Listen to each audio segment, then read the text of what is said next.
This week, we are honoring those who fought and continue to fight for our freedom. World War II was the deadliest war in history, and only 240,000 of the 16 million Americans who served in it are still alive. Much fewer, only 2,500, took part in an invasion that shaped American history.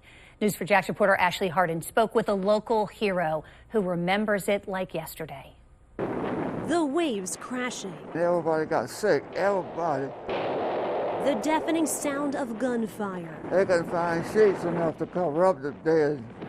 Not knowing if he'd make it out alive. But to myself, what's my mother and dad going to think about me when they read about it? Get the telegram. To really understand what this humble hero still lives with. And I have nightmares sometimes that what happened. We must go back to D-Day, 1944. And I wake up in a real bad sweat. This is Herbert Griffin of the 79th Infantry Division. Now 96, his experience at Utah Beach still fresh in his mind. The enemy not far. The cliffs overhanging, and they were shooting them mortars and machine guns over our heads. And that's the only protection we had. A devastating injury. I held my arm and that blood was just surging out of there. I said, man, I don't think I'm gonna make it. Griffin was in and out of hospitals overseas and in the U.S., even spending 2 months in an amputation ward. His honor well earned.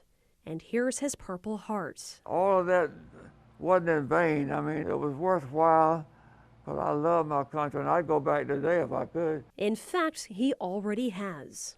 2014, they offered me a trip to go back. A chance to return to Normandy for the 70th anniversary of D-Day.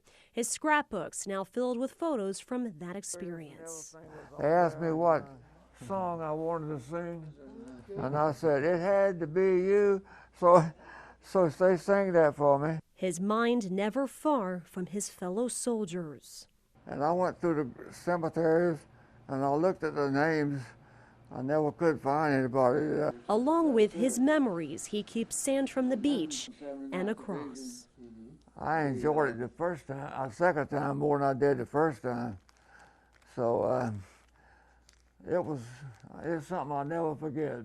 From his experience serving during World War II, Griffin sends a powerful message to the heroes serving today. I admire them all, and I take my hat off to them because I tell you, you're putting yourself on the line. You never know when you're going to come back. Remembering his service at Normandy on D-Day and honoring those who never left. Ashley Hardin, Channel 4, the local station.